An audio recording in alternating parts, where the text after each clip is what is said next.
Hi friends, INR துணை today episode தான் பார்க்க போகிறோம். ப்ளீஸ் லைக் பண்ணுங்கள், சப்ஸ்கிரைப் பண்ணுங்கள். வாங்க வீடியோக்குள்ளே போகலாம். சோழன் காரில் போகும்போது யோசிச்சுக்கிட்டே போயின்னு இருக்கிறாரு. அவங்க அப்பா பேசினது எல்லாமே வீணா கற்பனை கோட்டை கட்டிக்கிட்டு இருக்காத. ஒரு பொண்ணு நினச்சானா அவள் விட்டுட்டு போகணும்னு நினச்சானா விட்டுட்டு போயிடுவா, சேர்ந்து வாழணும்னு நினச்சானா சேர்ந்து வாழ்வா, நீ தேவையில்லாத யோசிச்சுக்கிட்டு இருக்காத அப்படின்ற மாதிரி அவங்க அப்பா சொல்லிகிட்டு இருப்பார்.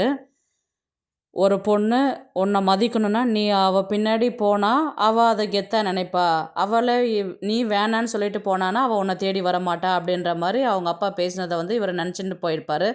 அதே மாதிரி பார்த்தீங்கன்னா நிலாவும் அவங்க அண்ணன் பேசினதெல்லாம் நினச்சி பார்ப்பாங்க. நீ வந்ததுக்கப்புறம் தான்ப்பா எனக்கு என் வீடு மாதிரி இருந்தது, என் தம்பிக்கு ஒரு நல்ல ஒய்ஃப் கிடச்சிருக்குற அப்படின்ற மாதிரி இவங்க ரெண்டு பேருமே யோசிச்சுன்னு போயினே இருப்பாங்க.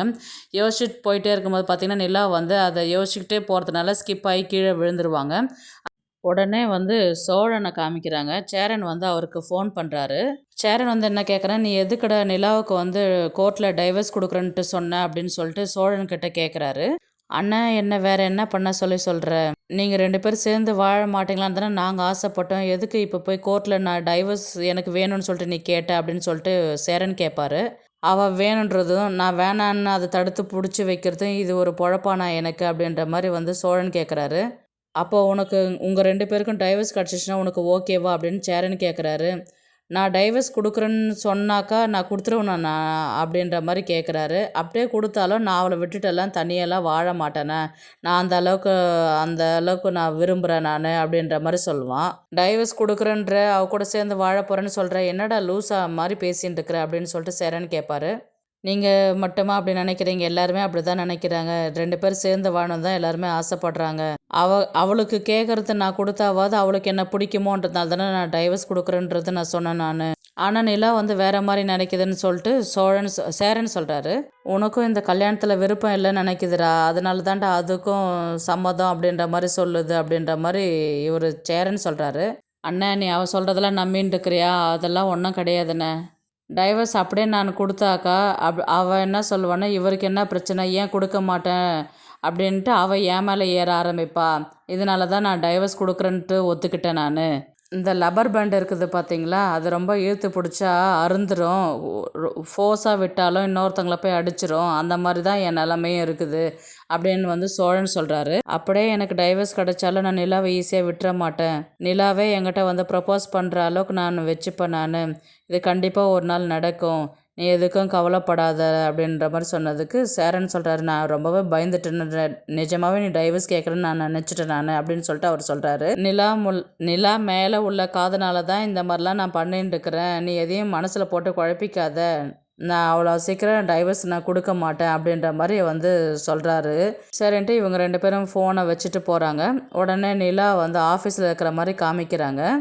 ராகவ் ஹாய் நிலா அப்படின்ற மாதிரி கேட்குறாரு. ஹாய் அப்படின்னு சொல்லிட்டு ஒர்க்கெலாம் எப்படி போயின்ட்டுருக்கு அப்படின்னு சொல்லிட்டு நிலா கிட்ட கேட்பாரு. நிலா எல்லா ஒர்க்கெல்லாம் முடிச்சிட்டேன் நான், நீங்கள் ஒன்ஸ் பார்க்குறீங்களா செக் பண்ணுறீங்களான்னு கேட்டதுக்கு பார்க்குறேன் அப்படின்வாங்க. அவங்க நிலா எக்ஸ்பிளைன் பண்ணிட்டு இருப்பாங்க. இவர் ராகவ் நிலாவை மேலே பார்த்து சைட் அடிச்சுட்டு இருப்பார். உடனே ராகவ் என்ன சொல்வார், ஈவினிங் வெளியில் ஒரு 1 ஹவர் கிடச்சா போதும், ஈவினிங் வெளியில் காஃபி குடிச்சிட்டு இதை ஆஃபீஸ் விஷயத்தை பற்றி டிஸ்கஸ் பண்ணலாம் அப்படின்ற மாதிரி ராகவ் நிலா பார்த்து கேட்பார். அதுக்கு நிலா என்ன சொல்லுவாங்க, எதுக்கு வெளியில் போயிட்டு காஃபி குடிச்சிட்டு டிஸ்கஸ் பண்ணோம், நம்ம ஆஃபீஸ்லேயே காஃபி மேக்கர் இருக்கு, இங்கேயே கூட காஃபி குடிச்சிட்டு கூட இதை டிஸ்கஸ் பண்ணலாமே, அதுக்கு என்ன ஒரு ஈவினிங் நான் எக்ஸ்ட்ரா கூட ஒரு 1/2 ஹவர் இருந்துட்டு போகிறேன், கிளியராக நான் எக்ஸ்பிளைன் பண்ணுறேன் அப்படின்ற மாதிரி சொன்னதுக்கு, இங்கே எக்ஸ்பிளைன் பண்ணால் அது சரிப்பட்டு வராது, வெளியில் போனால் தான் அதுக்கு ஒரு ஆஃபீஸ் பற்றி தான் நம்ம பேச போகிறோம், அதுக்கு வெளியில் போய் பேசலாமே அப்படின்ற மாதிரி ராகவ் சொல்வார்.